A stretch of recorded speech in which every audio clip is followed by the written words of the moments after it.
জামায়াতে যোগ দিলেন ডাকসু ভিপি সাদিক কায়েম। বাংলাদেশ ইসলামী ছাত্র শিবির থেকে বিদায় নিয়ে বাংলাদেশ জামায়াতে ইসলামীতে যোগদান করেছেন ঢাকা বিশ্ববিদ্যালয়ের কেন্দ্রীয় ছাত্র সংসদের সহসভাপতি ভিপি ও সংগঠনটির কেন্দ্রীয় কমিটির আন্তর্জাতিক বিষয়ক সদ্য সাবেক সম্পাদক সাদিক কায়েম। মেয়র পদে নির্বাচনের প্রস্তুতির অংশ হিসেবে সম্প্রতি তিনি এই পদক্ষেপ নিয়েছেন বলে জানিয়েছেন সংশ্লিষ্টরা। জামায়াতের একাধিক সূত্র জানিয়েছে, গত মাসে অনুষ্ঠিত দলের কেন্দ্রীয় নির্বাহী পরিষদের বৈঠকে ঢাকা দক্ষিণ সিটি কর্পোরেশন নির্বাচনে মেয়র পদের জন্য ডাকসুর ভিপি সাদিক কায়েমের নাম চূড়ান্ত করা হয়। তবে বৈঠকে অংশ নেওয়া একাধিক জামায়াত নেতা জানিয়েছেন, দলের সর্বোচ্চ নীতি নির্ধারণী পরিষদ মজলিসে শুরার বৈঠকে প্রার্থী চূড়ান্ত করা হবে।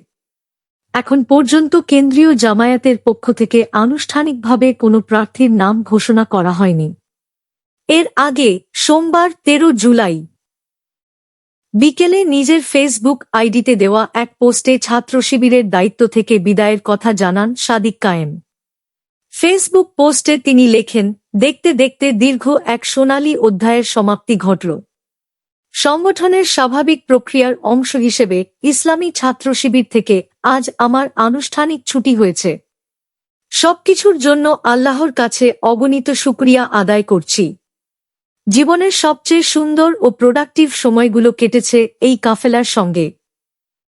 জামায়াতে ইসলামীর ছাত্র সংগঠন ইসলামী ছাত্র শিবিরের সঙ্গে কাটানো সময়কে জীবনের সবচেয়ে সুন্দর ও ফলপ্রসূ অধ্যায় হিসেবে উল্লেখ করে সংগঠনের প্রতি কৃতজ্ঞতা জানিয়েছেন সাদিক কায়েম। একই সঙ্গে সংগঠনের কর্মীদের জন্য দোয়া করেন তিনি।